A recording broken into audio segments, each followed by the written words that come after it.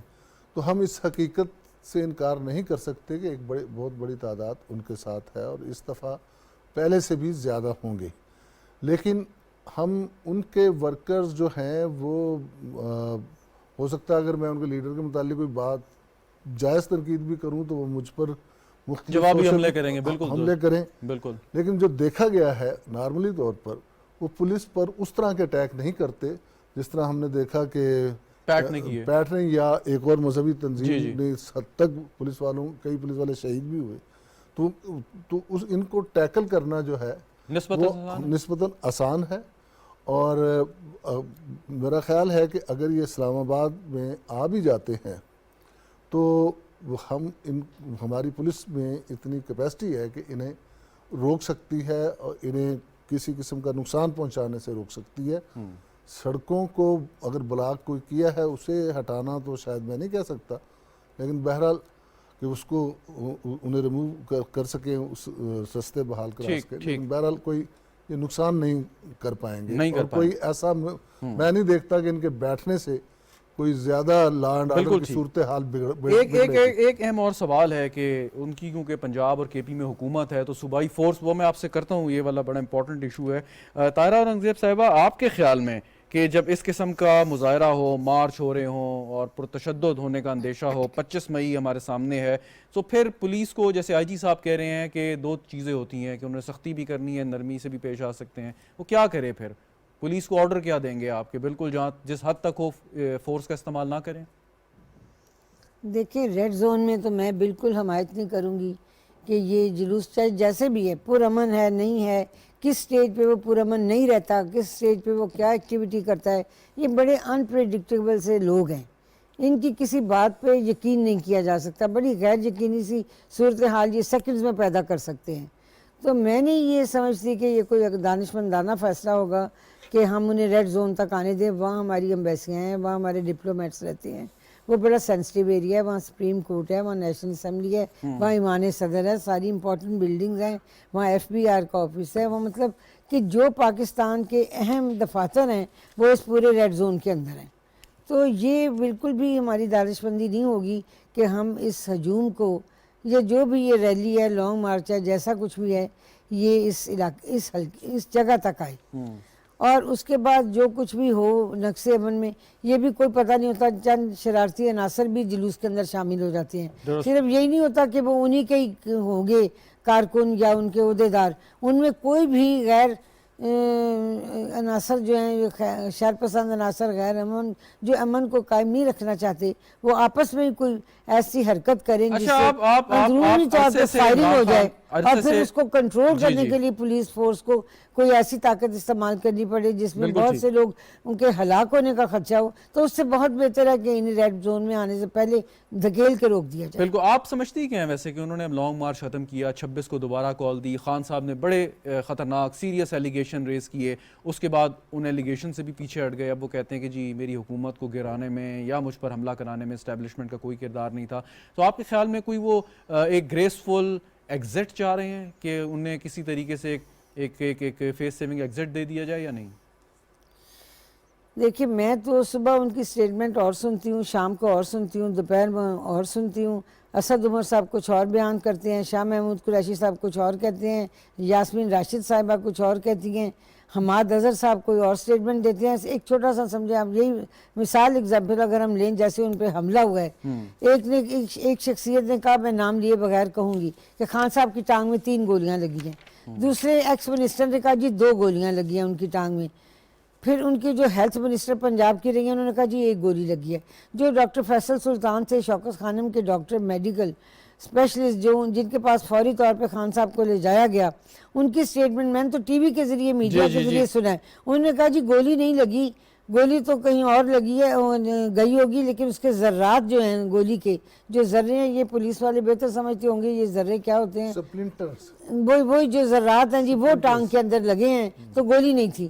اب آپ مجھے بتائیں یہ اتنا بڑا ایک ہی واقعہ ہے اور اتنا بڑا آپس میں اختلاف رائے ہے، تو یہ اگر یہ خان صاحب کہتے بھی ہیں کہ جی ہم پرامن رہیں گے، ہم تشدد نہیں کریں گے، ہم پرتشدد سیاست نہیں کریں گے، ہمارا ایک آئینی جمہوری طریقہ کار تھا ووٹ آف نو کانفیڈنس کا، جس کو انہوں نے کہا غیر آئینی ہے، تو یہ تو جس کو چاہیں غیر آئینی کر دیں، جس کو چاہیں آئینی کر دیں، یہ تو ان کے بائیں ہاتھ کا کھیل ہے. ان پہ اعتماد بالکل نہیں کرنا چاہیے. ٹھیک ہے یہ فیس ایگزٹ چاہتے ہیں تو اپنی ہدایات خود کریں اپنی پارٹی کے کارکنوں کے لیے، اپنے جو ان کے یوتھ ہے یا جو ان کے بزرگ ہیں یا جو ان کے عہدیدار ہیں، جو ان کے پارلیمنٹیرینز ایکس پارلیمنٹیرینز ہیں، یہ اپنا لایا عمل خود طے کریں، لیکن پوری قوم کو اس ہیجان کی کیفیت سے نکال دیں کم سے کم کہ اب ہم یہ کریں گے، اب 25 کو کریں گے، 26 کو کریں گے. تو یہ ان کو کوئی سٹیٹمنٹ مثبت دینی چاہیے جس سے یہ اندازہ ہو کہ آپ ایکسپیکٹ کرتے ہیں کہ وہ مثبت سٹیٹمنٹ دیں گے. نہیں، وہ میں ایکسپیکٹ کرتی نہیں کہ ان کا ذہن جو ہے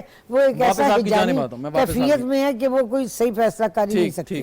جنرل صاحب ابھی تھوڑی دیر پہلے وزیر دفاع خواجہ آصف صاحب نے قومی اسمبلی سے خطاب کیا، شاید آپ کی نظر سے بھی گزرا ہو، جس میں انہوں نے کہا جی کہ وزیر اعظم کی طرف سے بھجوایا جانے والا خط وزارت دفاع کو موصول ہو گیا ہے اور تعیناتی کا عمل چند روز میں پھر یعنی آج سے شروع ہو گیا، پھر مکمل کر لیا جائے گا.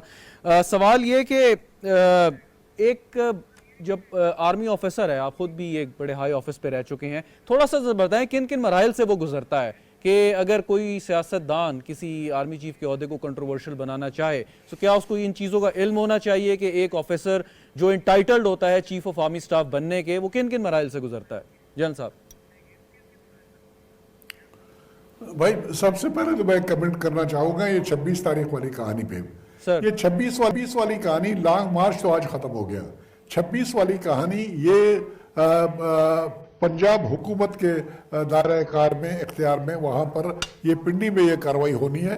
اور آج شاہ محمود قریشی نے جو بیان دیا اور لوگوں سے جو اپیل کی، اس نے کہا جی لوگ کوشش کریں پہنچ جائیں، 1 بجے کے قریب پہنچ جائیں، 1-2 بجے کے قریب عمران خان صاحب نے تقریر کرنی ہے، اس کی تقریر کو سننے کے لیے. تو یہ 1 دن کی کارروائی ہے اور عمران خان نے بھی 26 سے آنورڈ کی کوئی کہانی بتائی نہیں ہے. اس نے کہا میں 26 کو آؤں گا اور پھر میں تقریر کروں گا، پھر میں کارروائی بتاؤں گا. تو مجھے تو نہیں لگتا ہے کسی قسم کا کوئی خطرہ ہے، کسی قسم کی کوئی آمد ہے، کوئی پلان ہے ان کا اسلام آباد کی طرف آنے کا. ہر جگہ پہ وہ یو ٹرن کر رہے ہیں، واپس جا رہے ہیں. تو میرے خیال میں یہاں پر بھی وہ آ کے تقریر کریں گے اور میں بھی ان کو کوئی فیس سیونگ کے طور پر کوئی ڈیٹ گورنمنٹ کی طرف سے مل جائے اگلے الیکشن کے بارے میں جو اگلے سال ہونے ہیں. اور عمران خان صاحب بھی یہ کہتے رہے کہ اگلے سال ہی الیکشن، لیکن وہ جلدی کی بات کرتے ہیں، حکومت دیر کی بات کرتی ہے. تو ان بٹوین کوئی تاریخ مل جائے اور اس طرح سے ایک فیس سیونگ ان کی ہو جائے اور وہاں پر وہ تقریر کریں اور بتائیں کہ جی میں جس مقصد کے لیے آنا تھا، میرا مقصد الیکشن کی ڈیٹ لینی تھی، الیکشن کی ڈیٹ میں نے لے لی ہے، یا اس کے بارے میں مزید اب بات چیت کریں گے. یہ تو ہوا یہ بات. رہ گیا یہ پروسیجر جس کے بارے میں آپ نے سوال کیا. اس کا طریقہ اکثر یہ ہوتا ہے، یہ آئینی کارروائی ہے. بنیادی طور پر جی ایچ کیو میں جی میں بتاتا ہوں آپ کو، ذرا تھوڑا سا صبر کیجئے. جی ایچ کیو میں ایک برانچ ہے، جی ایچ کیو میں ایک برانچ ہے، ایم ایس برانچ کہتا ہے، ملٹری سیکرٹری برانچ، جو آفیسرز کی پروموشن، ان کی پوسٹنگز، ان کے دائم معاملات کو ہینڈل کرنے کی کارروائی ان کی ذمہ داری ہوتی ہے. وہاں سے جب کوئی اپائنٹمنٹ جس وقت آرمی چیف کی خالی ہو جاتی ہے اور ہونا ہوتا ہے، نئے آرمی چیف نے اپوائنٹ ہونا ہے، وہاں سے ایک پینل بھیجا جاتا ہے منسٹری آف ڈیفنس میں سینئر موسٹ آفیسرز کی 4 5 6 کی وہ ایک بناتے ہیں لسٹ، وہ بھیج دیتے ہیں. ان کے کاغذات، ان کے کیریئر سے متعلق جو فائلیں ہیں وہ وہاں پر بھیجی جاتی ہیں. اور پھر منسٹری آف ڈیفنس میں جنرلی اب تک پریکٹس یہ رہا ہے کہ اس فائل کو ایک آدمی لے کے بائی ہینڈ لے کے پرائم منسٹر کے پاس چلے جاتے ہیں اور پرائم منسٹر پھر ان میں سے کسی ایک کو نامینیٹ کرتا ہے. یا ابھی جنرلی جن لوگوں کے نام چلے جاتے ہیں ان کی سینئرٹی بھی ایک ہوتی ہے، ایک طرح کی ہوتی ہے اور ان کی کمپیٹنس میں کسی قسم کا کوئی فرق نہیں ہوتا ہے.